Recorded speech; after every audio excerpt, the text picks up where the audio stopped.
to the Red and Gold Postgame Show on Sports Radio 810 WHB. I'm your host, Jack Johnson. Dylan Michaels producing this thing. Boy, I mean, 3 straight weeks, 3 for 3, and the game's just coming down to the wire. Only weird games. Only thrilling games. But at the end of the day, who are you going to trust? You going to trust the up-and-coming team, the one that's on the road at Arrowhead, or are you going to trust Patrick Mahomes and Andy Reid? I think where I would side with would be, I don't know, the team that's won back-to-back Super Bowls. Tonight, it's just no different. When you need a big play, somebody is going to step up. And tonight, that was Nick Bolton. No Nick Bolton slander tonight.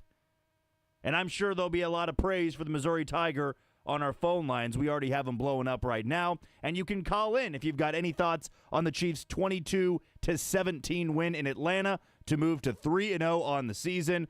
Call into the studio at 913-381-0810. That's 913-381-0810. It was not the prettiest of games, which, doesn't that sound familiar? Deja vu. 3 straight games where we've kind of walked away saying, left some points on the table. Some missed tackles. Some bad play calls. A bad interception by Patrick Mahomes. But yet, it doesn't matter in the end when you stack W's. You've heard me say that before. Early on in the season, I'm not so much expecting you to play your best football. You know, the championship caliber teams don't play their best football in September. You know, if you lose in week 3, you lose in week 2, it's not a good thing. Also depends on the opponent you're playing. But you want to get to that point in December, in January, where you're firing on all cylinders. And I think I can tell you right now, Patrick Mahomes isn't making interceptions like that in December. He's not making these bad reads, these bad decisions in January. He's not forcing the issue there. There's still a lot of growing pains with this. Mainly because the Chiefs have been bitten by the injury bug. You lose your starting running back. You lose who was supposed to be your number 2 wide receiver. You have to make a replacement, a switch at left tackle, one of the most important positions on the field, and you already have to bench your rookie 2 games into the season. And I thought Wanya Morris did a good job tonight. I've got no complaints for Wanya Morris. But yet there's this pedigree that this team constantly boasts against their opponents. You just know when the game's on the line who's going to make more mistakes in that game. Tonight it was Atlanta. Yeah, we could sit here and go over penalties and the PI in the end zone that wasn't called on Brian Cook. There also were some questionable calls on the Falcons' final drive that set them up to have a chance to take the lead. It was not PI on Trent McDuffie. That wasn't illegal hands of the face on, I think, Trent McDuffie as well, or maybe it was Jamari Connor. No, at the end of the day, it came down to who's going to crumble when that spotlight is directly on you. It was Atlanta. I mean, we had heard all about the hype going into this game. They carried a thrilling Monday night victory into this matchup. They came back, a game-winning drive against the Eagles on the road. It's packed there. Arthur Blank's going into their Hall of Fame. People getting free hot dogs, free drinks and chips. Samuel L. Jackson's doing the promo. Ludacris is there. Like, Atlanta set this up to be a huge, monumental game for its organization. It's an organization that went out and spent money to bring in a more stable quarterback than Desmond Ridder. Kirk Cousins was fine tonight. And this still is a team that I think has a chance to win the NFC South, considering what Tampa Bay looked like this afternoon against Denver. But time and again, really since Patrick Mahomes became the quarterback of the Kansas City Chiefs, those teams can have all the hype around them. They can have the sold-out crowd. They can have the announcers or the guys back in the broadcasting booth, you know, the CBS show, Fox, whatever, NFL Network, ESPN, doesn't matter. They can pick you as a sleeper team. They're going to pull off the upset. Right? You can have all of that, but now we have more than enough material we have more than enough proof that in games like this, the Chiefs aren't going to be the ones to crumble. They're going to make the play when it matters. The other team is not. Week 1 against Baltimore. No, the Ravens' offense was sluggish in the first half, and they caught fire late. Lamar Jackson misses that throw to Zay Flowers in the end zone. That would have set up a chance to go for 2 and win that game. Cincinnati, with the game on the line, they make the brutal mistake of getting there early on Rashee Rice. There's the penalty. The Chiefs extend their drive. Tonight, yeah, we could sit here and talk about, the Falcons going, we had our chance to score. Kyle Pitts was held and Brian Cook didn't turn around. That should have been 1st and goal from the 1, and we go ahead and win that game. But I don't think it's that simple either. There was still 5-6 minutes left on the clock, and Patrick Mahomes is getting the ball back. You also had another chance to win the game. And what did you do on 4th and inches? Probably the worst play call of the game. And the Chiefs and Nick Bolton, everybody on that defense had that red. And that's because this team with the championship pedigree just has guys all over the team that can make plays when it matters most. Phone line is 913-381-0810. That's 913-381-0810. Chiefs a winner in Week 3 on Sunday Night Football against the Atlanta Falcons, 22-17. We'll have you covered here for the next couple of hours. We'll be talking about Carson Steele. We'll be talking about Nick Bolton. We'll be talking about Juju Smith-Schuster. How about Rashee Rice once again? How many targets did he get? 40? Certainly felt like it. But to me, you just have a team that's battling through it right now. It's not pretty football. It's not. But at the end of the day, you won. You're stacking W's. And you're doing so without your starting running back, without your number 2 wide receiver, with question marks at left tackle. You've dealt with some costly injuries, and honestly, injuries you're not used to. Patrick Mahomes has never had a true number 1 running back until Pacheco. He had Kareem Hunt in that first year that he was the starting quarterback, but Kareem Hunt didn't even finish the year with the team. Right? So, for the most part, it's been piecing it together. It's been Damian Williams, Darrell Williams.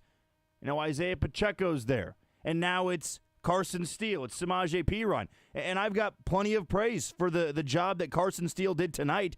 72 yards on 17 carries. You're just grinding through it. You're doing exactly enough. I think that's the term for tonight. That is the definition of these first 3 weeks. You've done exactly enough. And you're 3-0. Now tonight, if the Chiefs lost that game to Atlanta, it's not the end of the world. Atlanta's an NFC team. You're still 2-1. You've got the tiebreaker over Baltimore and Cincinnati, but it feels good to be undefeated. Now you can turn your attention to next week against the Chargers on the road. That game, of course, matters not only for the AFC, but for the AFC West. But the Chargers dealt with a Justin Herbert injury today, and they dealt with their first loss of the year against Pittsburgh, in which their offense only put up 10 points. You're sitting pretty after these 3 games, and I think we all know that this team's going to get a hell of a lot better. But what they're doing now, what they couldn't do early on last year, is finish some of these games. Their defense making a big stop, having a big turnover. The offense having that key drive. Early on last year, you didn't really see that. Now, their record was never that terrible. They went through their rough patches in the season, but tonight, when you had the crowd against you, though there was a lot of Chiefs fans traveling out there, and you could certainly hear them, you just did enough, exactly enough to win that game 22-17. Never really felt like a doubt. In these last 3 weeks, that's all you can say. Never in doubt when you have Patrick Mahomes and Andy Reid. All right, let's go to the phone lines for the first time tonight, and we're going to hear from Gary. Gary, you're on the Red and Gold Postgame Show. What's going on? Not much, just pulling my hair out still after that game. It's a little too close for my comfort. But, you see things that you like, but you see a lot of things that you don't like offensively. There's just no rhythm with this offense. It's one guy getting the ball most time in Rashee Rice. He's the one seeing the ball. And every yard Carson Steele got tonight, he earned. I mean, those were 72 tough yards. I think he showed a lot tonight with his toughness, and I think I just wish he could catch the football. But the guy's a load, and he's going to bring his lunch pail. He's not going to be Walter Payton or he's not going to be Jerome Bettis, but he's going to be a guy that's going to get you tough yards, and he's not going to go down at first contact. But the offense just as a whole is just it's unwatchable. I mean, when Mahomes throws the INT, you're just sitting there saying, what in the world? I mean, I just don't know what Gray was, I think, the intended receiver on that, because it looked like that was him behind the defender on that. It's just who else, who in this receiving core besides Rashee Rice is going to step up? You drafted a guy in the first round who's no more than a fly pattern and a jet sweep guy. That's basically all he is. My prediction, though, and I think hopefully as we go on in the season, I think you're going to see Juju Smith-Schuster get a bigger role in this offense, and I think you could have a nice, decent 1-2 punch with Rice and Schuster, because I just don't see Worthy being anything special this season. I'm hoping he turns into something, but I could see Smith-Schuster coming out of this and maybe being that number 2 guy, because your tight ends are non-existent right now. You're getting nothing out of that position. So another receiver is going to have to step up and start making plays, because when the coverages start going to Rashee Rice, somebody's going to have to step up. I mean, it's just hard to watch. Who's going to step up on this offense? Well, I think we might have lost Gary there, but Gary, do appreciate your call, and you do bring up some good points. I think it's a little bit early to make that determination on Worthy. I mean, yeah, I think aside from that one game he had, the opener against Baltimore, you haven't seen as much of the explosiveness in the route running. It's more so been on some of those jet sweeps and those screen plays and pop plays. But I do think right now the offense, they're not totally in rhythm, but we got to keep in mind 2 key contributors are not healthy. You know, and Isaiah Pacheco and Hollywood Brown, and they're not getting much from Travis Kelce and Noah Gray. Maybe that's something they can get ironed out here over the next few weeks. All right, I do want to get to this interview. This was post-game with Patrick Mahomes, Rashee Rice, and Nick Bolton. They were with Melissa Stark on the field, so let's hear that audio. Chiefs head coach Andy Reid telling us he's getting too old for the stress of these close games. Patrick, how did you pull this one out? Yeah, I think it was a team effort. I mean, that's how this season's been.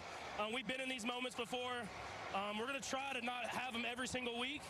But I'm glad anytime we get a win and we get to fly home, and we'll have a tough opponent this next week, so we'll get ready for it. We saw you slide there at the end. What happened? Yeah, the turf got me, man.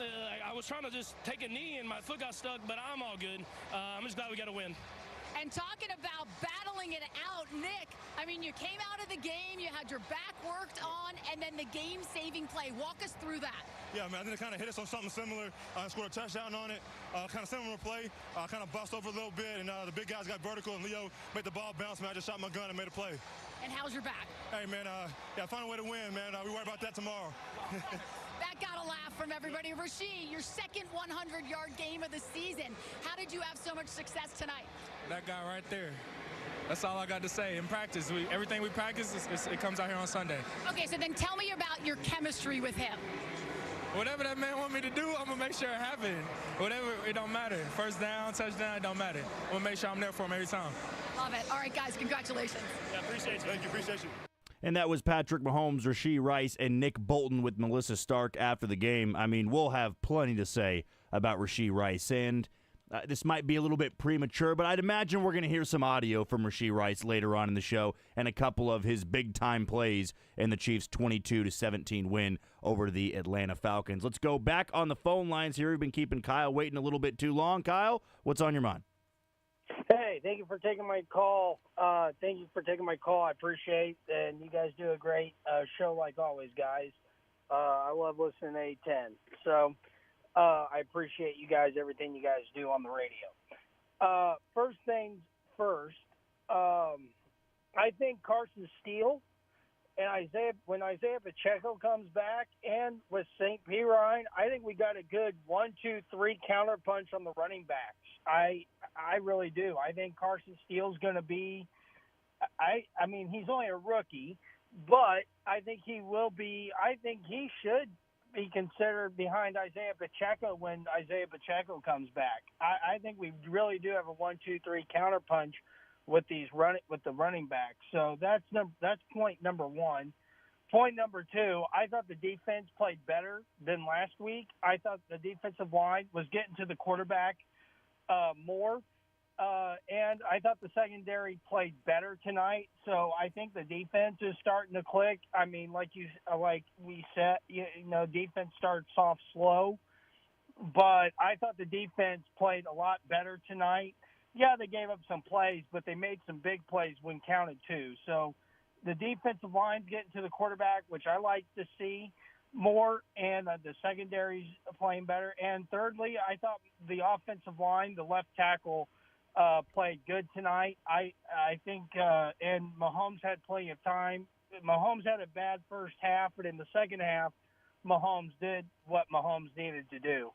So I'll listen off the air, but I want to hear your thoughts on the defense and the offensive line. I thought they played a lot better in the running backs. Thank you for taking my call. Absolutely. Anytime, Kyle. And I do love what you have to say about praising this secondary, praising this offensive line a little bit. I mean, last week, the offensive line was a huge issue, mainly Kingsley Suamataia and his inability to slow down Trey Hendrickson. But tonight, it wasn't really too much of an issue. I also thought the pass protection from the running back group was phenomenal. There were a handful of times in which Carson Steele and Samaje Perine were able to pick up a late blitz and keep Patrick Mahomes clean long enough where he could survey the field and throw it to Rashee Rice for the 11th and 12th and 13th time of the game. I mean, with Travis Kelce not really being Travis Kelce in these first 3 weeks, Patrick Mahomes need to rely on somebody, and Rashee Rice has been that guy. But along with having that connection with Rashee Rice, I don't think that would have been enough if it wasn't for this secondary tonight. There were a couple times there was the busted coverage play, but as we've seen with Steve Spagnuolo's defense, really since he took over, they have slow starts early on in the year. They have some of those miscommunication breakdowns like we saw in the opening drive for Atlanta, where Drew Tranquill and Najee Johnson get mixed up. They go and defend the same guy, leaving Drake London wide open.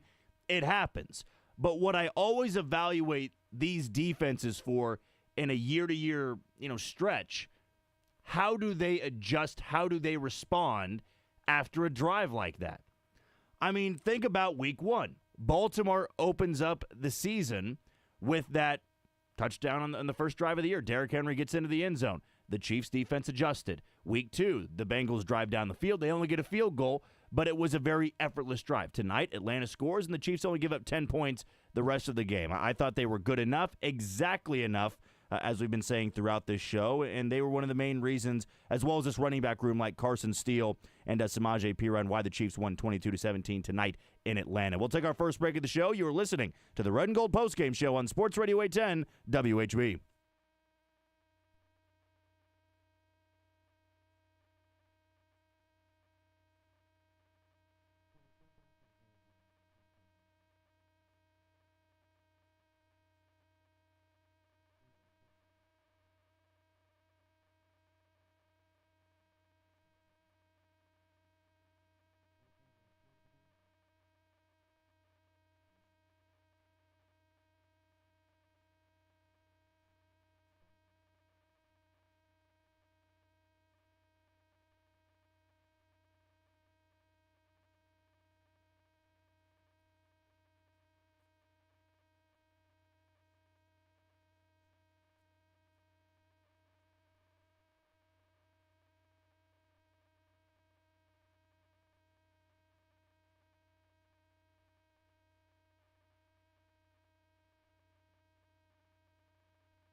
for the Atlanta Falcons.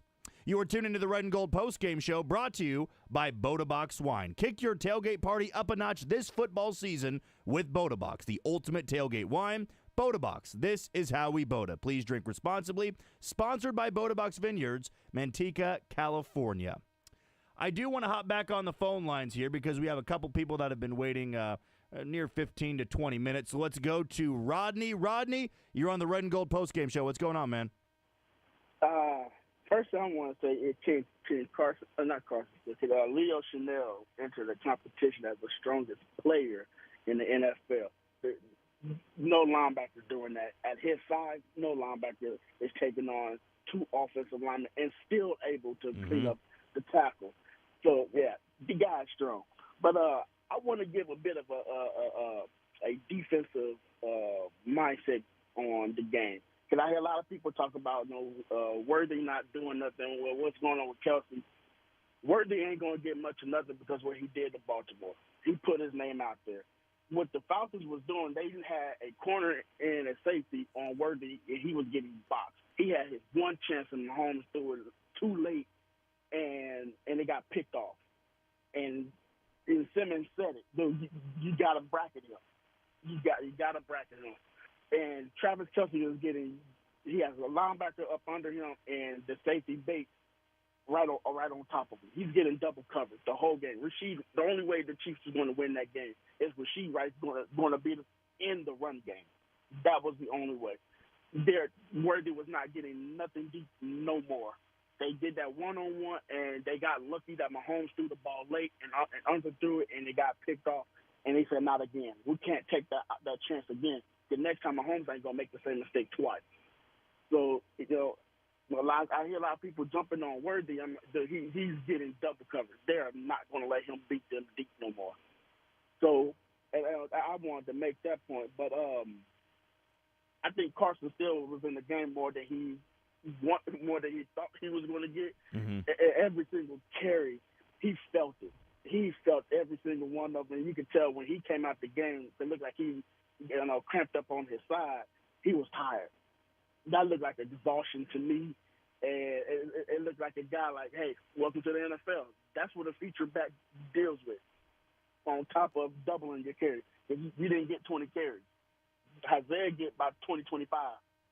But I think he can't wait for Kareem Hunt to start playing because somebody needs to take the punishment more than he do. But I think it was an emphasis on running backs chipping because you really saw them actually chipping. And when the deep pass of Mahomes through the right, Wanye pretty much got beat, but the chip from Samaje Perine, I believe he chipped on the edge. He still was able to get to Mahomes, but Mahomes was able to get the ball off. So Wanye Morris did pretty good and everything, but at the same time, I think it's a work in progress. I think it's a work in progress with the offense, just like it was last year. I say by the time the middle of the season gets here, is going to be fine because I think Andy Reid put majority of the offense on Hollywood Brown, and he's hurting about that. He put his eggs in the Hollywood Brown basket, and it's really hurting because I don't think he had much planned for Worthy other than using him as a clear out or having him on a rookie package, and they're showing right here. But shout out to the defense. We get it done. But I don't see Jay Reed. My last point, Jay Reed might not make it here past the trade deadline. I wanted to hear your thoughts on that. Appreciate the phone call, Rodney. And, I think with this defense right now, there are a couple of guys that I think are being thrown into spots they just haven't yet in their career. I mean, the guy I can point to here is Najee Johnson, right? Shamari Connor is getting more snaps than he really ever has on an NFL defense before. Justin Reed did get beat a few times tonight in coverage. I believe he was the one that got burned on Kyle Pitts' 50-yard catch. I think Justin Reed's going to be on this team the majority of the year. I don't think Justin Reed's going anywhere because he's one of the main leaders of that defense. I think it goes Chris Jones. I think it goes Nick Bolton, I would say-ish. Maybe you can have some of the experienced guys on the defensive line too. Somebody like Mike Dana has been around for a while now. In the secondary, Trent McDuffie can be a leader, but I always see him more as a softer-spoken, quieter guy. I believe he even said that last week, or maybe it was during some of the press conferences. When we listened to Trent McDuffie earlier this week, he said, I'm just not a super vocal guy, but he doesn't need to be when you're the number one cornerback of this team. But Justin Reid's one of those vocal guys. He's one of the leaders of this defense. And even though he hasn't looked his greatest so far, I thought he also made a couple of good plays tonight, a couple of plays behind the line of scrimmage. Yes, when you get burned in the secondary, that's what's in people's mind. That's what people are going to remember a lot of time. But I don't think he's going anywhere, mainly because this secondary, it's not that deep.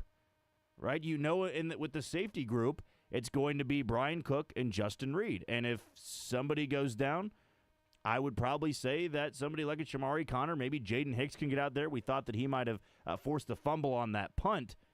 But right now, there's just some guys that are getting used to some newer roles or more playing time than they're used to. And that happens in week 3 when you've got some of these miscommunications, some of these issues, some of these struggles. And there is reinforcements coming. Right, Charles Omenihu eventually will be on this defensive line and likely starting.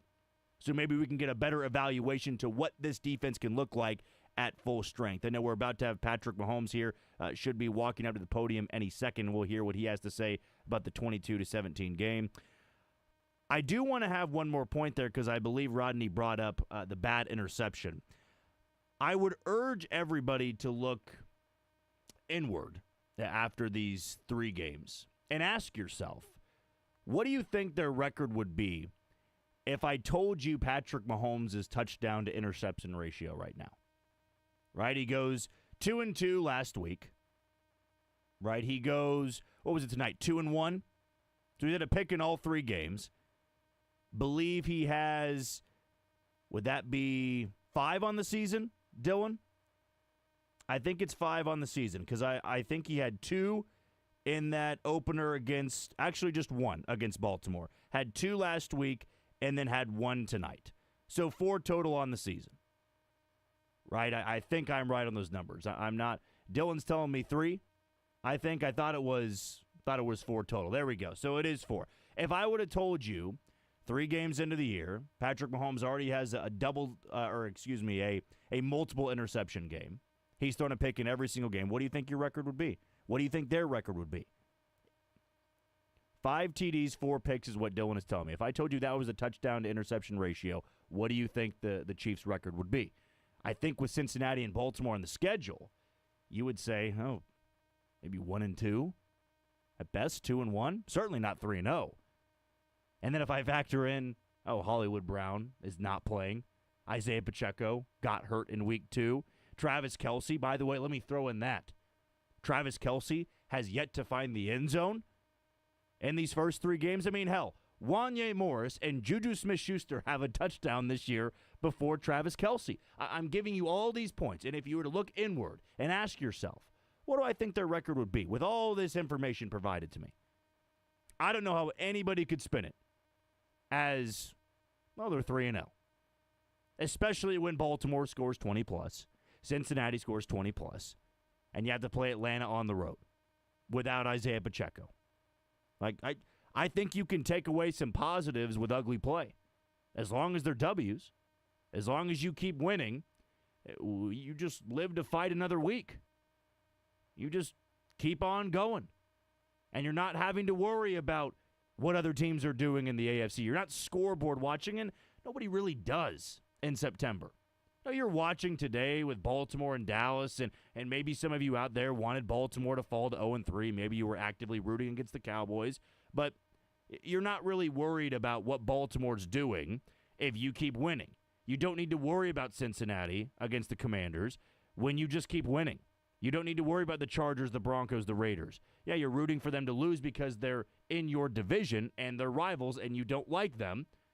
But as long as you keep winning and you know that better play is coming up, well, you feel good about ugly play when you're 3-0. You don't need to nitpick every little thing. I mean, we could sit here and complain about Worthy not really getting involved beyond the occasional gadget play. Well, there's a little bit to it, in my opinion. Worthy bursts onto the scene in week 1. There was a busted coverage play that he scored on, but his other touchdown was an end around. It was a gadget play. But when you have a performance like that in week 1, what do you think happens in week 2? What do you think happens in week 3? Well, there's more of a focus. You bracket him. You try to keep him from getting out in open space, and sometimes you can't defend against that. If the Chiefs run an end around or a screenplay, which is what we've seen in the last 2 weeks of getting Worthy involved, okay, then that's the way they're going to have to do it. He's not like Rashee Rice. He's not like Tyreek Hill. He's a smaller-bodied wide receiver that, yes, even in college, was more of a gadget guy, but I don't think it's a bad thing. If you had that expectation of Worthy taking over as a true number 2 at 21 years old, you understand some of these things take time. Right? It's not like Sky Moore in his situation where he hasn't even had a target, I believe, in these first 4 games. And even in his rookie season, it wasn't like Worthy's first 3 games. I'm not feeling discouraged at all about Worthy because I also understand it's different circumstances now. There is no Hollywood Brown. There is no Isaiah Pacheco. If those guys are in your offense, I think Worthy has an easier time getting open and getting open beyond the line of scrimmage. But this is a team that can make the most out of what they have. And I'm not trying to say this isn't a talented team. Everybody knows they're talented. Nobody is feeling sorry for Kansas City, outside of Kansas City, about the injuries they've suffered. The injuries they've gone through are ones that would be a devastating blow to a lot of teams out there. Losing your starting running back before a Sunday night football game on the road, I don't know how many teams out there would trust to win that game. Not a close one. Not one in which you have a bad turnover from your quarterback, a missed extra point from your kicker, a couple of things that didn't go your way. Not many teams go out there and will get that win, and the Chiefs were able to do that tonight in Atlanta with a 22-17 win over the Falcons. We'll go back to the phone lines here and hear from Greg. Greg, what's on your mind? Bud. Good evening. I just want to say something to Chiefs Nation. We are Muhammad Ali, and every single game we play is going to be the Thrilla in Manila. Every team we face is going to be George Foreman.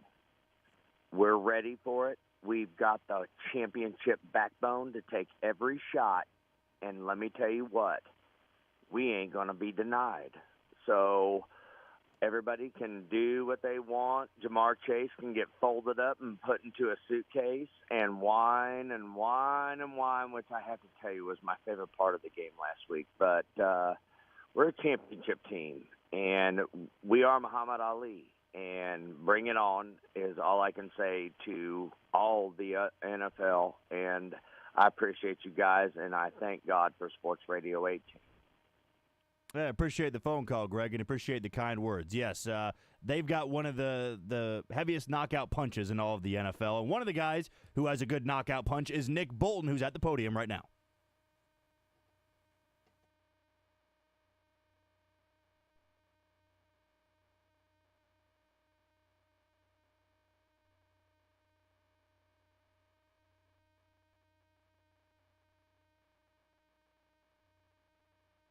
Coach had a great call, man. Put the big D lineman in there. Those guys got vertical, and I just shot my gun. Some guys in the locker room were saying that Damien thought that they checked to that. Could you tell that they were communicating that they may go off of something? No, ball on the line, me on the line, man. They get 7 the ball. I don't think they were going to check anything. I think 25 will be the lead block on that play, and they would get about a 7 on that one. Nick, what did you see in the game that led you to believe maybe you guys could get those 2 stops you got at the end? Yeah, man, you got faith in your work, man. We talk all week, man. I'm kind of go late in game, situational football. We pride ourselves on that, and I'm trying to be prepared, man. 2 minute, 4 minute, whatever we have, man. Go out there and execute, and trying to find ways to win. Just trust the work, trust the things you do throughout the week, trust your keys, trust everything you've been putting in since training camp, and it just came out, and we kind of worked in our favor today. Nick, it seemed like you got hurt late or early in the fourth quarter on that tackle on the outside. Can Yeah. you just walk us through what the issue was and sort of what led you to return to the game? Yeah, man. Early in the game, I think he threw the ball down. We had like a cross dart or something like that, and Drew got in his face, and he tried to throw the ball close to the running back. I tried to make a catch on it, ended awkward. Went to the sideline, got some work done, and I was good enough to go back out there and play, man. I part those guys a lot because when I was down, man, they kind of gave me a chance to get back in there and make that play. Without them guys holding it down for those extended plays, man, I wouldn't be there in that position. So. Was it hip? Was it a back? What were the trainers sort of looking at? Yeah, man, I think I kind of in between, man. I got my lower back a little bit, just kind of landed awkwardly. Just kind of work it out as we get through this week. Nick, are you in read and react mode on that fourth down, or are you darting up there no matter what? A little bit of read and react, man, but I kind of just trust the keys, trust my eyes, trust the play call we had, and where the ball was going to end up going. If it did, it would be a run play. So you decided before the snap that you are going. Yeah, I already knew where I was going on the snap. Yeah. Okay. Thanks. Yep, we're good. Yep, thank you. And that was one of the heroes of tonight's game, Nick Bolton, who did have our play of the game, which you heard to kick off our segment tonight. Really, ever since that clunker that he had in Week 1 against Baltimore, where a little bit of unluckiness in there, he got picked on a lot with Isaiah Likely. I think he's been fantastic in back-to-back weeks, has really been good in stopping the run game, has really been effective, I think, in the coverage within 5 to 10 yards. I mean, if you ask him to defend 15, 20 yards down the field, yeah, he's going to get exposed a little bit. We're going to go back to the podium and hear from Rashee Rice, who had a big game tonight for the Chiefs offense. Yeah, I do. All of it starts in practice.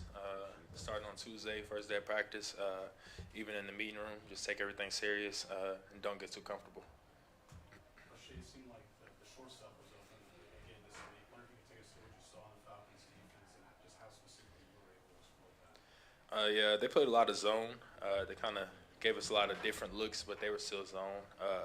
Basically meaning if I got to the other side of the field, as long as I found, space in the middle of the field, Pat would be able to find me. Rashee, how's it feel to have people recognize what you're doing for what's happening on the field versus the other thing off the field? It feels great. Hey. Two questions real quick, Rashee. Just what do you think of Carson Steele's performance, first time starting, and how good are you guys getting when a team does blitz because they're playing so much zone? Yeah. Well, first off, super proud of Carson. He's been balling out, showing it in practice every day, showing up to work hard. And then, as far as the second question, we're just focusing on ourselves. Everything's going to start, week by week as far as, taking on new opponents. We'll do one more with Sam Webb. Rashee Patrick came in here and said he doesn't think he's played well through the first 3 weeks. I just wonder what your perspective is on his reaction when that is the case and his ability to respond. I love that just because, he's the greatest quarterback I've ever played with. So, whenever he feels like he hasn't had a great game, I feel the same way. So we just got to get back to practice so we can do better together. Okay. Thank you. And that was Rashee Rice, and that was our locker room report, brought to you by Twin Peaks. The Chiefs Locker Room Report is brought to you by Twin Peaks. No one does football like Twin Peaks. Whatever your preference, they have everything from tequila cocktails and an extensive bourbon category to top shelf spirits and cocktails served over ice balls. Local craft beers and handcrafted whiskey cocktails round out an adventurous drink menu, second to none. And don't forget about their 29-degree man-sized drafts at Twin Peaks. All right, we're going to take a quick break. You're listening to the Red and Gold Postgame Show on Sports Radio 810 WHB.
down, catch, and run tonight is our sweet play of the game, brought to you by Andy's Frozen Custard. Enjoy a treat and give to a great cause. The 87 Concrete, crafted by Travis Kelce himself, consists of vanilla frozen custard, Oreo, cookie dough, and cream caramel. A portion of the proceeds go to support Travis Kelce's 87 and Running Foundation.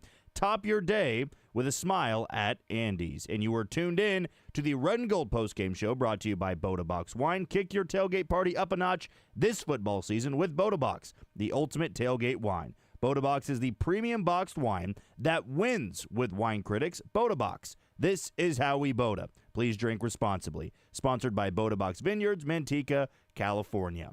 Well, before we do get to some audio from Andy Reid and what he had to say about a 22-17 win over the Atlanta Falcons on Sunday Night Football, let's get to our final two callers of the night and kick things off with Gilbert. Gilbert, what's going on, man? Hey, man, thanks for having me on. Yeah, so overall, I feel optimistic. I mean, our defense looks resilient. I'm sure they'll get better. Rice and Steele look great tonight. Pacheco comes back. We will have a solid 1-2 punch. Obviously, a few things that bother me. We seem to have like this weird habit of playing to the level of our competition, like the teams that we play. I feel like we couldn't blow out a candle, man. It's always a close game. Part of that, though, is like our red zone offense is we just really struggle getting touchdowns rather than field goals. I'm hoping that's the result. Like maybe Andy is saving some of the plays he can count on, you know, the corn dogs and whatnot. From when it counts, I feel like every team that we play, our date circled, they're ready to come at us. Greg kind of hinted at that, I think, the caller earlier. You know, we have February 9th circled. Everyone else is coming for us. I think that's why, though, we can go to Baltimore and Buffalo and play San Francisco in the Super Bowl and win, because we've been taking these hard games all year. So I am feeling good. It's a tough game. I'm kind of used to that. So, yeah, we win, we learn, we grow. That's what we do here in Kansas City. Thanks for taking my call, man. Bye. Absolutely, and great words there from Gilbert. By now, the Chiefs are everybody's Super Bowl. That's just the way of the world now. It's the same way that New England was everybody's Super Bowl. I mean, you can recall back to times when the Patriots would come to Kansas City, everybody put a lot of stock into that game. You know, Arrowhead was louder. So when they broke the decibel record, and the Chiefs were not as bad as they were in the late 2000s when they broke that decibel record, because that was 2014, the night before the wild card game across the street at Kauffman Stadium. But the Chiefs were, I think, 1-2 going into that game. But here came New England. Crowd was louder. They were more into it. And the Chiefs absolutely gave the Patriots their best shot, and it was a blowout. Wasn't even close. And tonight, it's that similar feel with Atlanta. You think Falcons fans are going to do as much as they did tonight for their next home game? No, I don't think so. The Chiefs is who everybody circles on their schedule, and you're always going to get that team's best shot. And lastly, we're going to go to Dan in KCK. Dan, what's on your mind? Hey, Matt, how you doing? Yeah, it was a great win by the Chiefs. Rashid Rice, 110 yards and a touchdown, and Juju Smith-Schuster with a touchdown, and Carson Steele played real good tonight, and the interception by by Justin Simmons. I don't know, he's been a pain in Patrick's side. He was with the Broncos, now he's with the Falcons. But anyway, a great team win. Let's take care of business. Let's go and pound the Chargers next Sunday. Take care of the AFC West. Take care of yourself, Matt. Absolutely, and thanks again for your call, Dan. Patrick Mahomes has struggled a little bit in these first three games, and he said that at the podium tonight, and just haven't played well. Right? Making too many mistakes. The offense isn't completely in sync. They're not completely in rhythm, and it's led to some forced throws for him. You know, maybe it's dealing with, guys that are getting comfortable in their own role. Maybe with Worthy. I mean, that one interception he had against Cincinnati was trying to force the ball to Worthy. And he shouldn't have done that. Tonight, trying to force the ball, shouldn't have done that. And it can't keep happening, but it's September. It's 3 games into the year. We know with as good as Patrick Mahomes is, those mistakes just aren't going to keep happening. We'll take a quick break. You are listening to the Red and Gold Postgame Show on Sports Radio 810 WHB.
brought to you by Delicato Family Wines and Boda Box.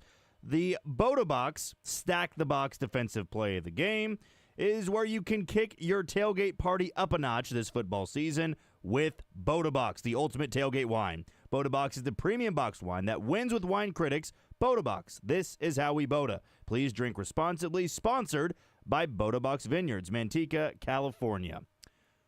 Well, Andy Reid did take the podium, as he does every single game, and as he will early on this week in previewing the Los Angeles Chargers, where the Chiefs open up as an 8.5-point favorite. But that is getting a little bit ahead of ourselves. That's putting the cart before the horse, I believe it's called that, because we still want to hear what Andy Reid had to say about the Chiefs' 22-17 win over the Atlanta Falcons on Sunday Night Football. So here is Big Red with his opening statement.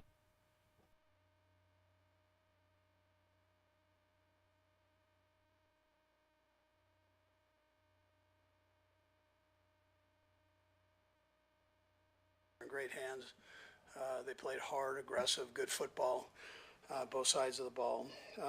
As far as the positive games, I was proud of our defense and how they stepped up in that third and fourth quarter, the second half, and really I thought did a nice job. Chamari had a big game for us with 10 tackles and an interception there. 97, 98, whether it was a strip sack, or the hit for the interception that Chamari had. I got a bunch of things here, but anyways, a lot of good stuff from the deal. And Bolton right there at the end, what a phenomenal play that was, and he kind of got the wind knocked out of him there and came back in the game and did a great job. On offense, Rashid had 12 completions for 110 yards, a touchdown, and Steele, jumps in for Pacheco, and between EP, Ryan, and Ingram, they put together a nice game. Still had 17 carries for 72 yards, not bad for your rookie debut. And then our third downs were productive. I mean, we were 6 for 13 on third downs. And 2 big fourth down stops by the defense. And then Bucker was 3 for 3, which was good. Anyways, with that, time's yours. That was Andy Reid's opening statement after the Chiefs' 22-17 win over Atlanta. Back-to-back weeks now, he has singled out Chamari Connor with the performance that he had. And I think that last week was better than what he did this week, but as they always say with guys in the secondary, if you're not being talked about on the broadcast a lot, it means you're not being targeted a lot. It means you are not being picked on a lot. And Chamari Connor wasn't really picked on tonight. He did have that bad missed tackle on the Falcons' either last drive or second to last drive, just completely missed and whiffed on Drake London. But overall, it seems like Andy Reid was very pleased with what Chamari Connor did, what Rashid Rice did as well, having 12 catches for 110 yards and a score. He's been electric in these first 3 weeks. Not just the Chiefs' best receiver, he's been the best weapon, period. He has been far more productive than the usual best weapon in Travis Kelce. He's been great route running. His hands have been great. He had that one drop, which was not well placed by Patrick Mahomes. I think he would tell you that, and we'll hear from Patrick coming up here shortly in the show. But Rashid Rice played well. Carson Steele in his first NFL start. I got no complaints whatsoever about 17 for 72. Only had a long run of 9, but it felt like time and again he was eating up 5, 6, 7 yards per carry. Now only 4.2 on the night, and Samaje Perine only averaged 4.2 on the night. But my takeaway from their 21 carry night for 97 yards, which is kind of what an Isaiah Pacheco stat line may look like, they didn't turn the ball over. Carson Steele fumbled last week, was probably a huge point of emphasis in practice all week long. If you give Kansas City 17 for 72 while Pacheco's out, that's fine. That is absolutely fine. That is some form of a threat in the running game, and a threat that I didn't think would be possible just 1 week in to dealing without Pacheco. Carson Steele did his job, and I don't know if anybody had the chance to see this online, but at his sister's wedding, everybody was watching the game on the TV and cheering loudly and cheersing with their beer bottles and wine every time he picked up a yard. It was a cool scene. If you haven't had the chance to see that, I believe the NFL account put that out on Twitter. So a pretty cool thing there for Carson Steele's first start of his NFL career. Okay, the next thing Andy Reid talked about was how the Chiefs are able to get it done at the end of games. I got to talk to our strength coaches. We got to get warmed up a little faster. Short and sweet. And a lot of these clips tonight are going to be short and sweet. That we got to get stronger early on. But I think what's so great about being a Kansas City fan now, and this goes to all three of these games. Yes, Baltimore, no matter if they scored or not in week one, time expired. Kansas City couldn't get the ball back. For Cincinnati, when they punted the ball back to the Chiefs, you just have this level of confidence. Like, even if they start out slow. Tonight, they fall behind 7-0 on the first drive. Was anybody sitting there at home or at a bar, or maybe you were there in Atlanta, feeling not confident? Well, I just don't think I have had a nerve-wracking, anxious first quarter or first half of play for Kansas City in a long, long time. Maybe the playoffs, because you don't want to fall behind on the road and play catch-up. But if you're going to play catch-up, wouldn't you just want to have a guy like number 15? Even when he's not playing well, it doesn't matter. Patrick Mahomes could be 10 for 30 on the game with 4 picks, and I still would have the same level of confidence that I would have if he was 28 for 30 with 4 touchdowns. There's just a different level to this team. And yeah, Patrick Mahomes and Andy Reid are frustrated with the way these first 3 games have gone, but you've won 3 games. You've won all 3. And it builds you for the postseason when you can close games late. Yeah, I think that Andy Reid would love to have that game. Maybe next week they're an 8.5-point favorite over the Chargers on the road. You would love to have that game in which you come out firing. It's 14-0 before you can even blink. But how many times, too, have we seen that type of start, and then Kansas City gets weaker at the end of the game? They just can't bury somebody. It's not in their DNA. You hate to say that, but I would rather have a team that can bury teams when it matters most. Even if it's a 5-point game, 7-point game, 3-point game, just one more stop. Just one more play, just one more kick, one more pass, one more first down. Doesn't matter. This team knows how to do it. And if they struggle doing that in the first 2 drives, so be it. Because you got so much confidence with this team that over the stretch of 4 quarters, an entire game, whether they are playing in Kansas City, they are playing in Atlanta, they are playing on Mars, it doesn't matter. They're going to find a way to win that game. Now, Andy Reid also talked on all the things that they need to work on.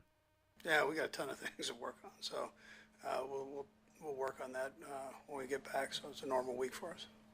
You know, it frustrates you sometimes as a fan when your team isn't winning, and when you're losing, and you'll hear a coach say, oh, we're so close. We're so close. We just have a play or 2 not go our way, and that's the difference in us being 3-0 and 0-3. You always hate that, don't you? You don't want to hear that after a crushing loss. You know, I didn't hear Raheem Morris's postgame tonight, but with the Falcons being 1-2, I don't think Falcons fans would want to hear, well, we were right there. We're so close. Because a loss is a loss. That's what this sport is about. Winning is all that matters. But in Kansas City, you can feel relieved by the fact that, well, the Chiefs are 3-0. That's always going to make you feel good. But also, nobody's satisfied with 3-0, at least in that locker room, amongst that coaching staff. Not satisfied. We haven't played well enough. We might not deserve to be 3-0 right now, but we are. Not going to apologize for winning football games in the National Football League. You're not going to. But you can always improve. You can get better. And this is the weakest the Chiefs will be. There is no doubt in my mind this is the worst version of this Chiefs team in 2024-2025. And yet, they're undefeated with 2 wins against 2 of the toughest teams in the AFC playoff picture. Now, do Cincinnati and Baltimore both make it? I've got my beliefs that they do. Baltimore bounced back today with a road win in Dallas. And both Buffalo and Cincinnati will play tomorrow on Monday Night Football. The Bengals will go for their first win of the year against Cincinnati. Andy Reid also went over his opponent in this game and the Falcons and how aggressive they were attacking the Chiefs' defense and also getting some big plays from their skill players. Here's what Andy Reid had to say on that. Yeah, no, listen, I mean, there's some tough decisions there, and it can go either way. I mean, he stayed aggressive. He's got a team that he's he's training with an aggressive attitude. So that's what they did. About 4 to 5 years ago, I think the Chiefs changed the way teams have to play against them. You didn't see this with Alex Smith, and it's mainly because that team didn't win with their quarterback play. You know, if Alex didn't turn the ball over and the Chiefs' defense played well, the Chiefs were probably going to win that game. But about 4 or 5 years ago, every coach in the NFL had to change and adapt the way you played Kansas City. You have to go for it on 4th down. Even if you're not in their territory. If you're at your own 40 and it's 4th and 1, you may not want to risk giving the ball back to Patrick Mahomes for him to stick the knife in your chest for the final time. You don't want to have to go through that. And tonight, the Falcons had to be aggressive. Even though their offense wasn't perfect, it's not like it was an easy decision when you have 30, 35 points, and it's, well, Kansas City's defense can't stop us at all, so it's a better chance of us converting here than punting it back and relying on our defense. And I think the Falcons' defense played poorly. I thought they had a fine night. Turned Patrick Mahomes over. They, for the most part, were able to limit the big plays in the running game. They took away Travis Kelce. No, I don't think they played poorly. But you got to be aggressive. You got to go for it in situations like that. It's a no-brainer. And that all started about 4 or 5 years ago. Some teams have decided to go against it. Remember Sean McDermott in the 2021 AFC Championship game? Tried to kick too many field goals. It didn't work out, and the Chiefs won that game comfortably. Really feels like from that point on, the Chiefs just always get a team's most aggressive approach. Last thing Andy Reid talked about was this defense getting key stops in the game. Well, other than the confidence that we all have in each other. So we need to do a better job offensively on that last drive and not put the defense in that position. So, but we stepped up on the defensive side, did a nice job of holding them out of there. Okay. All right, good. All right. And that was Andy Reid after the Chiefs' 22-17 win over the Atlanta Falcons, moving to 3-0 on the 2024 season. Up next, they have the L.A. Chargers in L.A. for their first AFC West matchup of the season. We'll take a quick break. You are listening to the Red and Gold Postgame Show on Sports Radio 810 WHB.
Smith-Schuster's first touchdown of the year and first touchdown since returning to Kansas City is the Andy Reid Call of the Game, brought to you by Shamrock Roofing and Construction. You can make the right call as well by visiting shamrockroofer.com. Shamrock Roofing and Construction, one call does it all. And you are listening to the Red and Gold Postgame Show, brought to you by Boda Box Wine. Kick your tailgate party up a notch this football season with Boda Box, the ultimate tailgate wine. Boda Box, this is how we Boda. Please drink responsibly. Sponsored by Boda Box Vineyards, Manteca, California. Well, we just heard from Andy Reid. Now it's time to hear from the quarterback of the Kansas City Chiefs, Patrick Mahomes, who once again didn't play his best football, but probably a better time now to be playing your worst football of the year in September and still be 3-0 from it. And you have your much better football, your game-changing moments later on in the year in the postseason. But when Patrick Mahomes took the podium, first thing he talked about was the run game, and more specifically, the production that Carson Steele gave Kansas City's offense. I'm not. I mean, I think both those guys have practiced hard, had a lot of trust there. Obviously, you lose some of that juice that Isaiah has. I mean, no, there's not a lot of people that are that fired up after every run and can run like that. But I thought the guys did a great job. And then at the end of the day, I think the O-line took it upon themselves to accept the challenge. And, I mean, if you saw how the game went in those long drives, their defense was staying back, and they were going to force us to run the football and throw it short. And we did that good enough to get the win. Like we've said all show long, exactly enough. Just did exactly enough to win the football game. The running game did that. You don't turn the ball over. You ran it 20, 21 times with Carson Steele and Samaje Perine, got just under 100 yards. That's fine by me. That's an Isaiah Pacheco stat line. And it's just about replacing Isaiah Pacheco's production with as many guys as you need. When Kareem Hunt joins the active roster, if it's 3 guys, if it's 2 guys, if it's hot hand, that type of situation, as long as you don't turn the ball over and you can give some form of an attack with the running game, that's going to be good enough to win you a lot of football games in 2024. Now for the bad, Patrick Mahomes talked about his interception to Justin Simmons, who always seems to be ball hawking when facing Patrick Mahomes. What did he see on that play? Yeah, I saw the cover zero. We had a miscommunication with how we were going to pick up the pressure. And then I can't force it once it doesn't. I mean, I was going to high-low the corner and Trav and 83 and try to beat Simmons, but with the ball. But obviously got sped up a little bit, but you can't force it. I mean, those are mistakes that you can't make in the red zone. And it seems like I make it to Simmons every time I play him. I believe that was the 17th play of the drive, too. Always stings to use up that much time. And it was just a lot of dink and dunk in the first drive for Kansas City. And then it ends in a turnover. Patrick Mahomes' touchdown-interception ratio through 3 games, 5 touchdowns, 4 picks. Just too many interceptions so far on the year for number 15. And it feels like a lot of it has either been forcing it or it's been a miscommunication. And tonight, with the interception to Justin Simmons, seemed like it was a miscommunication in picking up the blitz there in the cover zero against Atlanta's defense. Now, speaking of not playing his best football, Patrick Mahomes had a chance to talk about the team as a whole not playing their best football right now. Yeah, I mean, we haven't played good. I mean, really all 3 games. We've been able to win. I mean, that speaks to the character of the team, the grit, how we've been in these situations before. But I'll speak especially offensively, and myself, I feel like I haven't played very well. And that's not a stats thing. I just feel like I'm missing opportunities whenever they're out there and not throwing the ball in the exact spot I want it to be at. So it's about me getting back to my fundamentals, putting our guys in the right position, and then we got to execute at a higher level offensively. If teams are going to make us drive the field, we have to prove that we're able to do that. And I'm sure we'll get a lot of the same this next week with the Chargers. You can nitpick a lot of the things the Chiefs didn't do well in this game, but you also can't gloss over the things they did really well. And the defense had a couple of huge stops tonight, had a couple of big turnovers. Some guys were able to step up. I mean, we didn't even talk about Felix Anudike-Uzomah. He was unblocked on a play, but got to Kirk Cousins, and Kirk Cousins was under duress a lot tonight. And unlike Lamar Jackson, unlike Joe Burrow a little bit, Kirk Cousins isn't going to move around too much. He's going to stay in the pocket, and the Chiefs did a good job putting pressure on him. So for Patrick Mahomes, I think this is more so about this offense not playing their best right now. Too many mistakes, too many turnovers, and that does have to be cleaned up. The good part about it is you can clean it up also while celebrating being 3-0 so far to begin the year. Now, Patrick Mahomes went back to talking about himself and the fact that he needs to get better moving forward throughout the season. Yeah, I mean, I think just footwork stuff. I got to get my base right. I think I'm trusting my arm too much in some of those throws. Even the first throw of the game, I just kind of flick it and kind of off balance and don't hit Rasheed going down the seam there. So it's just I got to get back to my fundamentals, and then that's stuff that I go through sometimes, not usually early in the season like this, but luckily for me, I'm not playing my best football, and we're still getting wins. So I got to get better to make the offense better.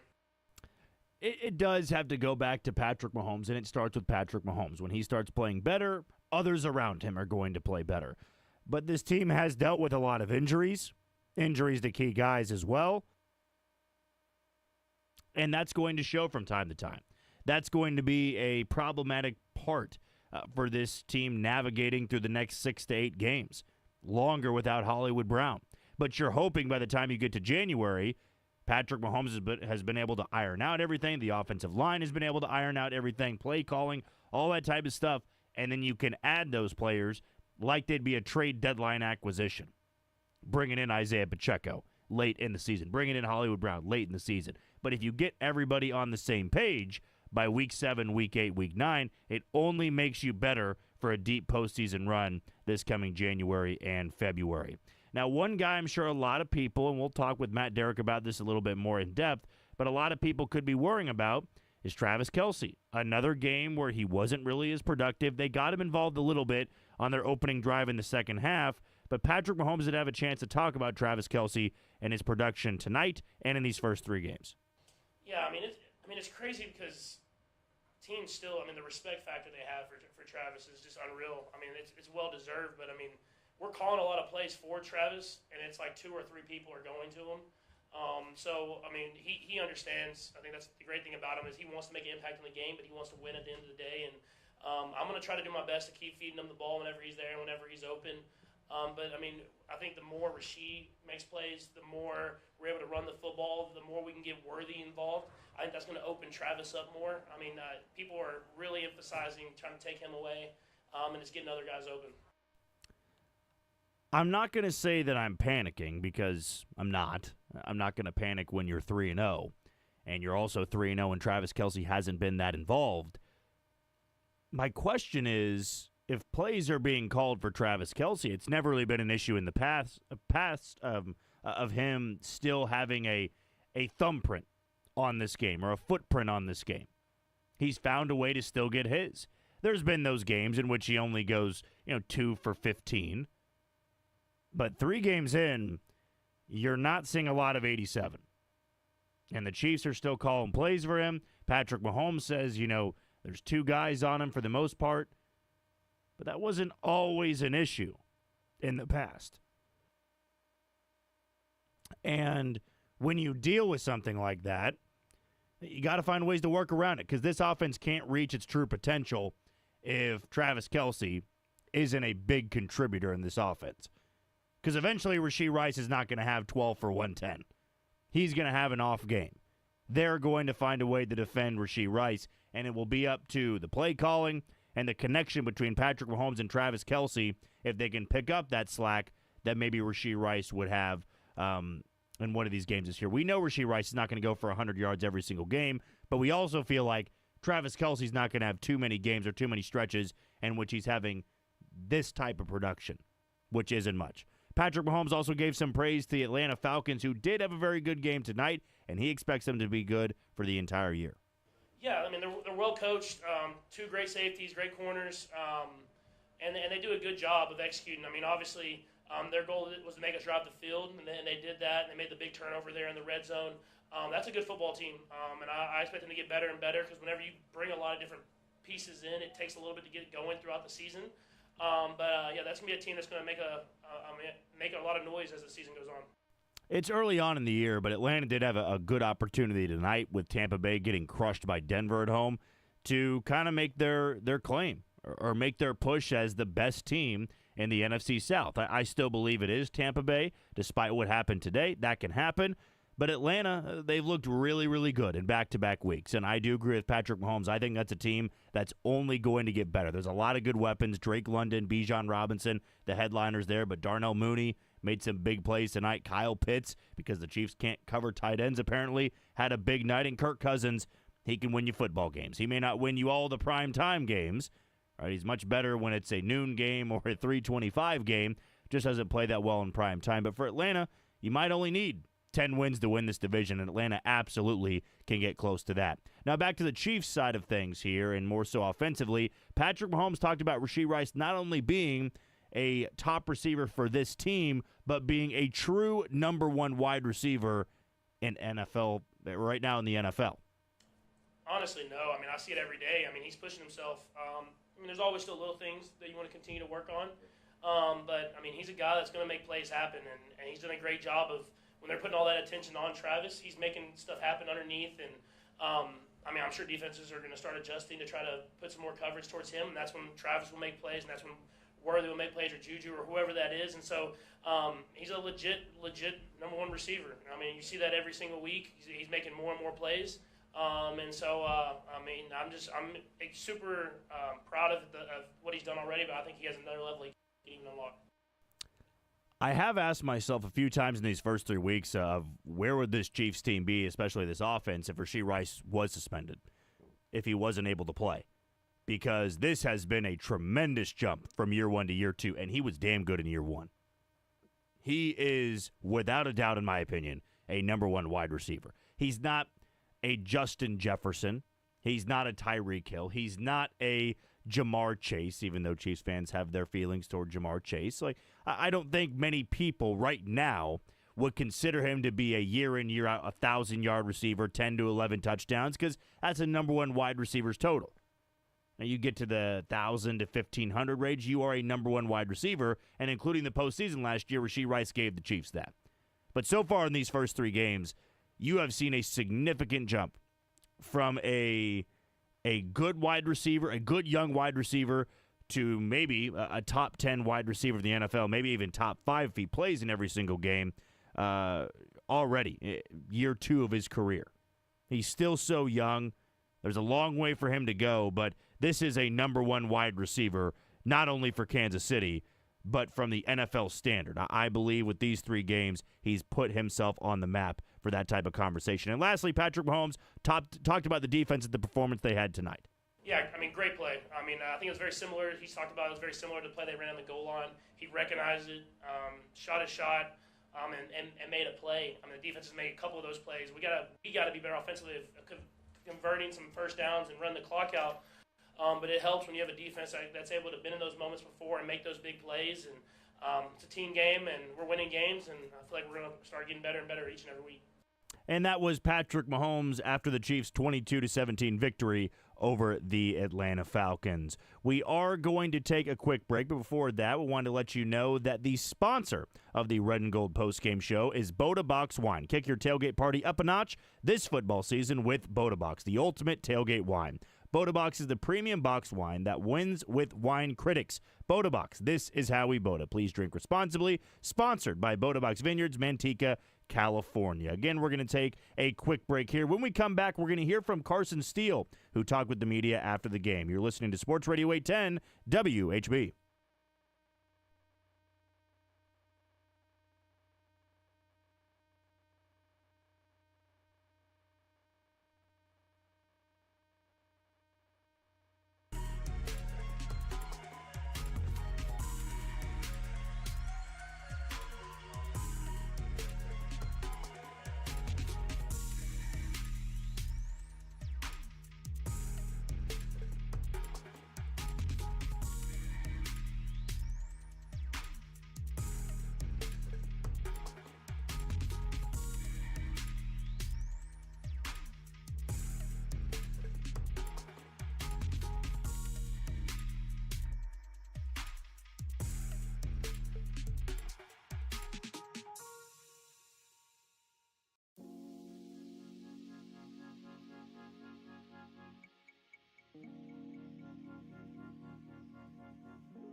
by going to choicesolutions.com. Well, speaking of Carson Steele, he had the chance to talk to the media after his first NFL start. And the first piece of audio that we are going to play for you comes from NBC. So here is Carson Steele after the Chiefs' 22-17 win over the Atlanta Falcons. Carson, what do you think of that play call at the very end? Say you got a little more vertical with it? What do you I don't think? want to say anything. Just glad you made the play, Just glad we got it out. So. Hey, what was this night like for you? Isaiah Pacheco banged up. You get the opportunity. Take me inside your mind. Yeah, it's always, a bad thing when a player gets banged up, but, it's kind of that next man mentality going out through the week. And, we kind of decided if we needed somebody to get, 17 to 20 carries, we're going to have a guy and go roll with it. So that was kind of the motto going into the week. And before we even go there, let's Indiana homeboys, Center Grove. Let's give a shout out to Center Grove, Center right? Grove, baby. Undrafted too, right? Yeah, both undrafted. But I talked to a bunch of your teammates before the game, and everybody said we got to stick with the same game plan. Yeah, we don't have Isaiah, but we have confidence in Carson, and we're going to do the same things we did. Does that make you feel good to know that's how they felt about you? For sure. Just like we were saying before, being an undrafted guy coming in, it was kind of a hard thing, but just like you were saying, the confidence, they trusted in me. Had a little bit of a slip up the last game, but they didn't let me get to my head. They really let me, kind of grind down and push through it. So, I know you're a young player, and Isaiah Pacheco's a young player, but what did you learn from him? Man, the dude runs angry. That's one thing I can say and what everybody else says. And, being able to watch him at practice every day, learn from him, it's a real awesome opportunity. And, picked up a few things, running-wise, so really enjoyed it. So. And I got to ask you, would you rather be here or at the wedding? Man, I hate to say it. I hate to say it, but yeah, and I'll be here every day of the week. Every day of the week. But love you, Kessler. There's your guys. Oh man, let's go. So what happened? They just had the date planned extremely in advance. Look at him cheer as That's you run. awesome. Yeah, love you, Kessler. Hope it went well. But I'm picking this every day of the week. So. So they just had the wedding date already planned? Is that the story? Yeah, What's the story? they did. I think they thought I was going to stay at UCLA one more year, so that's kind of how it planned. But excited for it, man. Hoped everything went blessed and well, so love it. Love it, man. So take me through this. Oh, sorry. Go ahead, Coach. No, I wanted to ask you, what was it like? You come in as an undrafted free agent, and all of a sudden you're in the huddle with Patrick Mahomes taking handoffs from him. Tell me about that. Just like you were saying, it's a surreal moment. You watch these guys on TV. I don't want to make them feel old, but I've been watching them for a pretty long time now. So, but at the end of the day, you come out here, put the shoulder pads on, pants the same way. So I kind of had to take that mentality and go with it from there. What's the biggest difference between the college ranks and the pros? Man, it's fast, real fast. There's some big dudes out there too.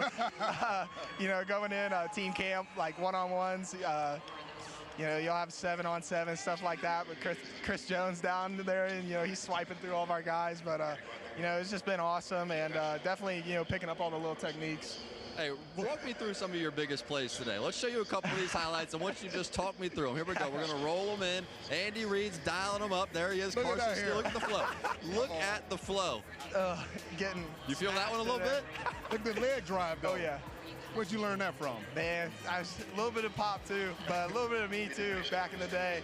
That's just my go-to, though. And, being able to wear people down. Running with pad level, and you're going forward yes, all sir. the time. Yeah, that's the big goal, is just keep wearing them down. And I feel like we kind of really did that tonight. Who do you try to pattern your game behind? Is there a particular running back? There's nobody really crazy too much. Growing up, I used to watch LT, but I didn't really, style my game. Yeah, that was my former teammate. Yeah, but I didn't really style my game off of him. But, just being able to be a hard runner was kind of my big go-to. When did you know that you were going to start tonight? When did we kind of thought throughout the week, like Monday, Tuesday-ish. It was kind of going as taking the first team reps, but we didn't really know until, really coming into it. I would say like Wednesday, Thursday-ish. So I talked to your coach, Todd Pinkston, tonight, and he said, hey, we have plenty of confidence. He's going to roll. We're going to be just fine. Yes, sir. Yeah. So, so excited to have the opportunity, and feel real blessed to have these guys always, it's the Chiefs, man, coming in here, and, they're supporting an undrafted guy. So. Hey, what's the story with this pet crocodile, man? I heard about it on TV tonight. What's the deal? Do we have a picture of it? I think we got a picture or something. Yeah, of course we do. Look at him. Is that yours? That is mine, yeah. How big is that thing now? That's a 6 foot, 7 foot couch there. What do you feed him? He gets chicken, so yeah. But, That's it? Me too. Well, it's chicken and gator chow. It's like his nutrients, the gator chow is. But yeah, there was a picture somebody made up in one of our old neighborhoods back home. Where do you keep him? He's in a big tank in my house. Inside your house? Inside the house, yeah. Mom was a no-go for it. What's going on with these kids now? How old are you? 21. Okay. How'd you come up with this idea? Like, take me to the genesis of this. It was around 2nd or 3rd grade. For Christmas, I was always a Daredevil kid, so I was wanting something cool. And I asked for like a turtle, reptile kind of thing, and my mom was big no on snakes. So I would say a couple days before Christmas, UPS guy knocked on the door, and he had a package that said live reptile on it. And I was freaking out because I knew, Santa brought me something cool. And, I opened the package up, and there he was in a burlap sack. He's like about a half-a-foot baby gator.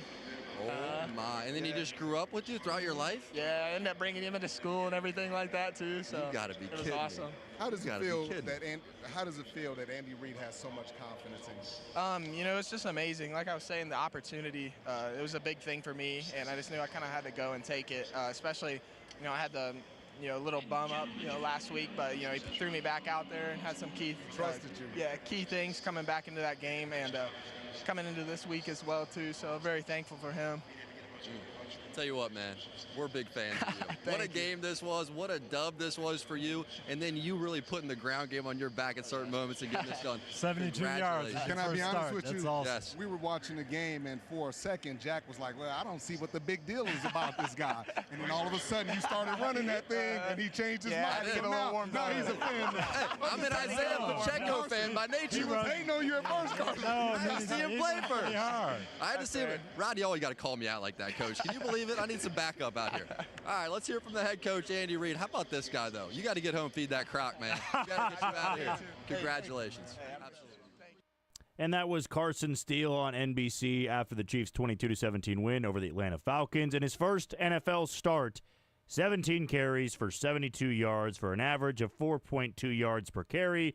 Samaje Perine also had 6 for 25, also averaging 4.2 yards per carry. So as we said, that is 23. I think I said 21 earlier.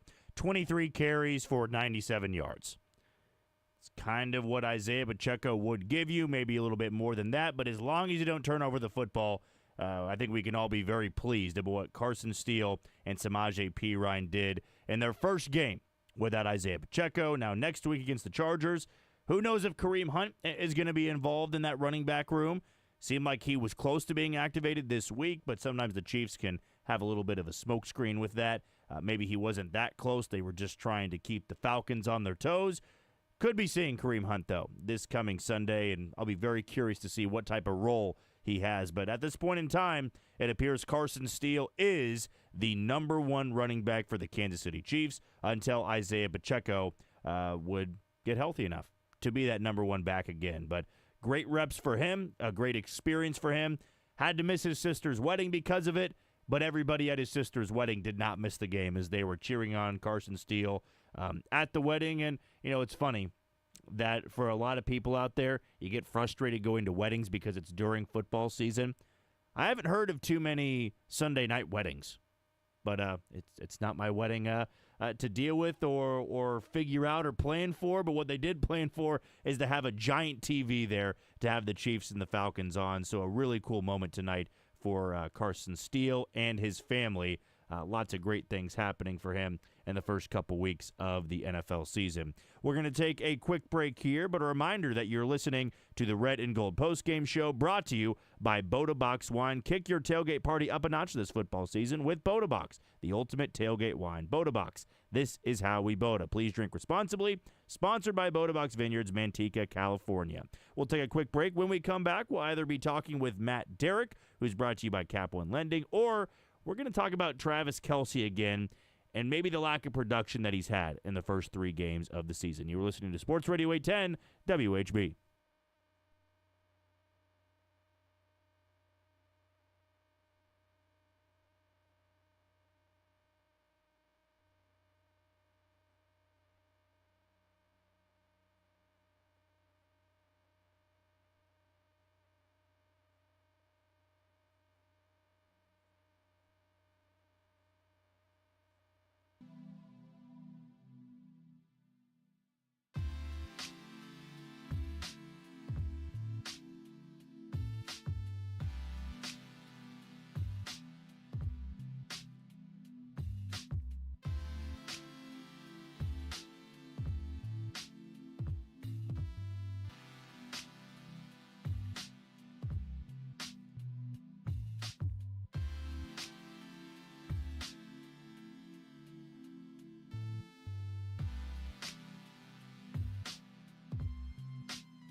down early on in the game.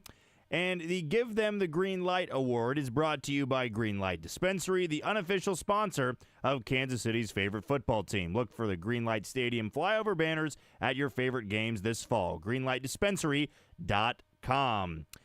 We're going to hop on the phone lines and talk with our guy Matt Derrick of ChiefsDigest.com, and he's brought to you by Cap One Lending. The Freedom Loan at Cap One Lending is the exclusive loan that helps you pay your home off in less than half the time and gives you access to your home's equity without having to refinance. Go to CapOneLending.com. Matt, how are you feeling after a third consecutive nail-biting game for the Kansas City Chiefs? Hey, at least I felt pretty good, Jack, about saying this week that until the Chiefs blow out somebody, I'm going to continue to take them to win close games. So that's just going to continue to be, I guess, a method of operation for a while.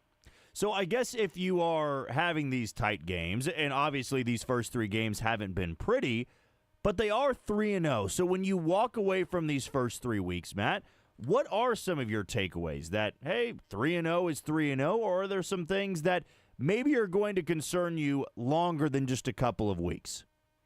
Yeah, I mean, obviously, I think if you got an overarching concern, and one is just that the offense has not looked as efficient as the team certainly hoped that they were going to be in the first part of the season, and there's a lot of reasons for that. I mean, missing Hollywood Brown is certainly one of them. Missing Isaiah Pacheco this week was certainly a factor. But there's others as well. I mean, the offensive line hasn't been consistent, especially at your left tackle spot. Patrick Mahomes hasn't been consistent. He said that tonight. He hasn't been playing very well. Travis Kelce isn't playing very well. He hasn't been able to beat the double teams and triple teams that he usually routinely sees. So there's a lot of pieces to the offense that just aren't firing on all cylinders right now. And I think the only thing I would have a concern about with this team is just that they're not straining too much to get these wins. I mean, I don't think there's any problems. Obviously, this team proved it last year. There's not a problem with just sleepwalking through the regular season as long as you're peaking at the right time and playing your best football in January and February. That's what this team wants to do. But at the same time, you don't want to waste all your energy and your effort in September because that can hurt you on the back end. We're talking with Matt Derrick of ChiefsDigest.com about the Chiefs' 22-17 win over the Atlanta Falcons. Now, Matt, I know last week we talked about Travis Kelce not really getting involved, and you said it was, something to watch early on in the season. And tonight, not as, I guess, not the same production we saw against the Bengals in Week 2, but also not really a typical Travis Kelce performance that you would expect in a primetime game like this. So now with another week of not really having good production from Travis Kelce, where's your mind at it with him? Is this something that Chiefs fans should expect for the next handful of weeks, or are we just a game or two away from a big-time performance from number 87? Well, I mean, you feel like with Travis Kelce, you're always just a game away from maybe a big performance. So, I mean, and I'll stand by what we've been saying with Travis, which is just that he's not going to go from being a 1,000-yard receiver to all of a sudden a 400-yard receiver. I think he's going to age much more gracefully than that. But I think that the Chiefs have also, they've taken the best shot of 3 straight teams. And yeah. 2 of them, are going to be playoff teams. Maybe the Falcons are going to be better than we think. But there was no doubt this was, considered to be the biggest game in Atlanta in like 16 years. I mean, they haven't played on Sunday Night Football in forever. They were putting the owner in the Hall of Fame. It's a complete sellout, free drinks and hot dogs for everybody. I mean, you got Atlanta's best shot tonight, and you survived. So I think there's something to be said about that. And, and Travis Kelce is taking everybody's best shot. I mean, it's not like he's going out there and struggling against single coverage. I mean, he's struggling because every team so far in the first 3 games has done everything that they can to take him out of the offense and make sure that he doesn't beat them. And the good thing for the Chiefs is that they got 3 wins. So at some point, teams are going to have to adjust. You're going to have to say, you know what, we're going to have to pay a little bit more attention to Rashee Rice. We're going to have to maybe pay a little bit more attention to the run game or more attention to Xavier Worthy. And when you do that, Travis Kelce's probably going to go off for 80 yards and 3 touchdowns. It's just what he does. Now, it is interesting to me that in these first 3 games that we've seen this lack of production from Travis Kelce. We've seen 3 really good games from Rashee Rice. So why isn't there too much of an emphasis from some of these other teams in slowing down Rashee Rice, because so far he's pretty much gotten everything that he's wanted to in this offense. Yeah, right now, I mean, Rashee Rice is starting to look like one of the better, wide receivers in the league. I mean, maybe had a couple of mistakes tonight, but for the most part, I thought played once again a very solid football. And obviously, you see once again how dangerous a player that he is once he gets the football in his hands in open space. He runs like a running back, hence why the Chiefs actually put him in the backfield as a running back at one point, trying to pick up a third down. I don't think there's any doubt. Teams, you're losing to the Chiefs right now. And if you look at it, Travis Kelce's not the one that's beating you. And like I said, I mean, teams are trying to make sure that Travis isn't the one, but right now they're losing, and they're losing to Rashee Rice.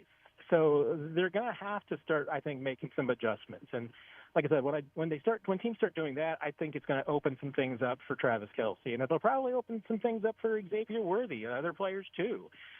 When you start dividing your attention a bit, as a defense, things like that can happen. So, and until teams decide that they're going to pay more attention to Rashee Rice, I think he's absolutely going to continue to do what he's doing, and that's good for the Chiefs because he's becoming a really good zone beater, and that was the case again tonight. A lot of zone defenses, and Rashee proved last year that he was adapting to that really quickly, and once again this year, I mean, he shows an ability to beat those defenses. We're talking with Matt Derrick of ChiefsDigest.com about the Chiefs' 22-17 win over the Atlanta Falcons on Sunday Night Football. Now, the big story tonight, at least for me going in, was what is this running back room going to look like? Carson Steele, goes from an undrafted free agent rookie to now the number one running back of a back-to-back Super Bowl winning team. Was this the type of performance that you expected, in the first week without Isaiah Pacheco, of basically between P. Ryan and Carson Steele getting nearly 100 yards on the ground on 23 carries? Or was this kind of in the wheelhouse of you expected of, hey, they will be able to get some production from these guys, or did they blow you out of the water with what you were expecting? That's a really good question, Jack, because I don't think that it was a blow you out of the water projection in playing, but at the same time, it was a really productive night. I mean, I think that between those two guys, they averaged 4.2 yards a carry. That's effective. I mean, it's not setting the world on fire, but it's not bad either. So that, I think, was a pretty solid. Carson Steele had a couple of really good runs, and especially in the second half, the Chiefs showed a willingness to give him the football. I wasn't sure that the Chiefs would be willing to give him like 17 touches, but they were. It wasn't as much of a committee in the second half as it was in the first half. So I think they got to at least learn a little bit about Carson Steele. The only thing I really wanted to see more from him, and I think you will going forward, is just more patience. I thought he actually, the first couple of games, had started to show a little bit more as far as waiting for his blocks to set up, but I imagine the adrenaline tonight just made that absolutely irrelevant to me. I think he was just excited to get the football and trying to make plays no matter what. So that's probably took all the patience out of him. But I think that's the one thing that he can really add to his game to help the Chiefs out. I mean, obviously, right now he can just run hard and carry guys with him, and he'll do that. But I thought it showed a lot of faith that the Chiefs just basically went with him in the second half. Now, we also saw the Chiefs, struggle with what they have been doing, which is struggling in some short yardage situations. And I thought they also got away from the run a little bit too much in the second half. They had a couple of, 3-and-outs where the last one in particular didn't even really try to run the football when they needed to run some clock. And I think they probably needed to show a little bit more faith in Carson Steele in that situation. Now, the biggest play of the night came from the defensive side of the ball. Of course, the 4th and inches stop the Chiefs' defense had with under a minute to go. I think the praise is going to go to Nick Bolton. He certainly had a phenomenal game. He was there to make the play on Bijan Robinson. He didn't miss. He didn't whiff.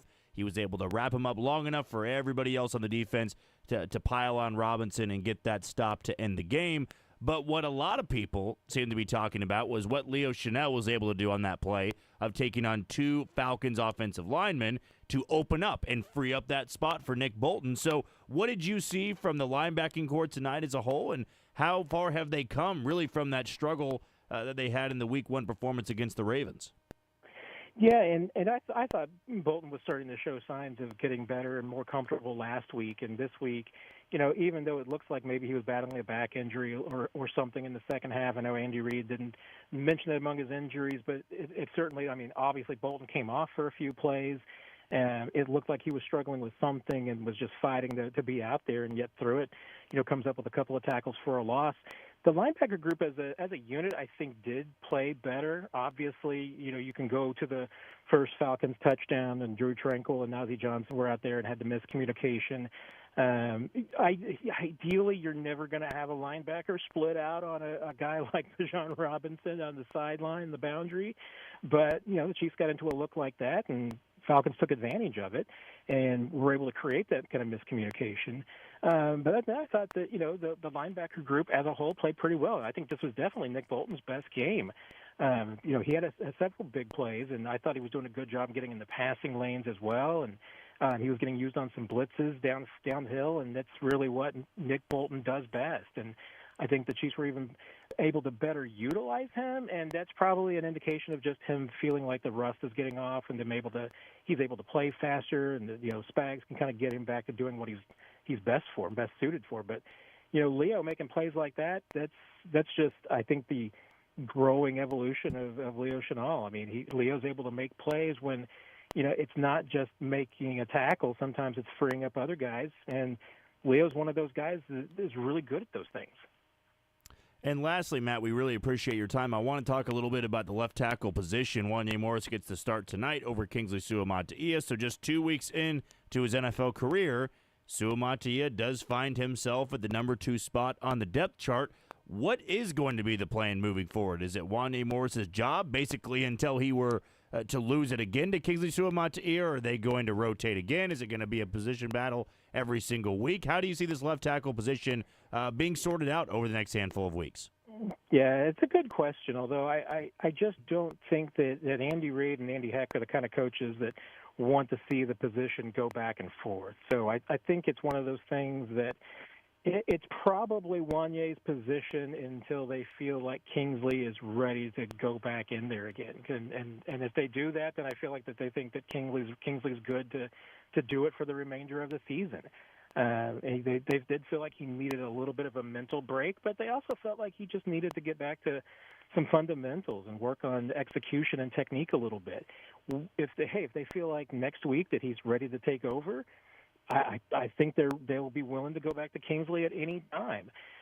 It would be different if Wanye had a really fantastic effort tonight, but I think he struggled at times too, just as Kingsley did. And then the question is, had they been going up against similar matchups? I think that you could probably argue that Kingsley faced a tougher challenge last week against Trey Hendrickson than maybe Wanye did tonight against Matt Judon. Maybe it's comparable, but I think I'd give it to last week going up against Hendrickson as a tougher battle. And as their performances were a little bit of a wash, and honestly, I felt like maybe they kind of were, because Wanye did struggle at times. And there's no doubt that left tackle position is affecting the offense overall. So the Chiefs want to get it fixed. What's the solution? I still think it's one of those two guys. I don't think it's door number 3, which, could be another player coming in, Donovan Smith, Jawan Taylor. No, I still think it's one of these two guys that's going to be your left tackle. But I think it's just, for the Chiefs, I think that they're trying to just get to a point where Kingsley is the comfortable option for them to go back to. Well, Matt, appreciate your time as always, and we'll talk to you next week. Sounds great, Jack. Take care and get some rest, my friend. Same to you, Matt. And that is our guy, Matt Derrick of ChiefsDigest.com. We have him on every single Red and Gold postgame show, gives us the insight and everything that you want to know after a Chiefs win, or hopefully a loss as well. We will probably have Matt on a little bit longer when you have a crushing defeat that we need more answers to. But for tonight, just enough, exactly enough, and the Chiefs' 22-17 win over the Atlanta Falcons. We'll take our final break of the show. You're listening to the Red and Gold postgame show on Sports Radio 810 WHB.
pretty easy on us there for our Magic Mahomes play of the game. That was Mahomes to Watson when Patrick had to scramble around a little bit before he found Watson right near the sideline, extended the drive for Kansas City, and I believe that was on the first drive of the game, the second drive of the game that led to the first score for Kansas City.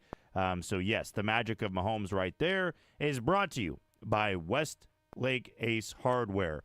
Westlake Commercial, a division of Westlake Ace Hardware, is your local business-to-business supply partner. Our commercial team, dedicated business-to-business website, credit terms, and convenience store locations make it easy. Visit your local Westlake Ace Hardware store or www.westlakehardware.com/commercial today.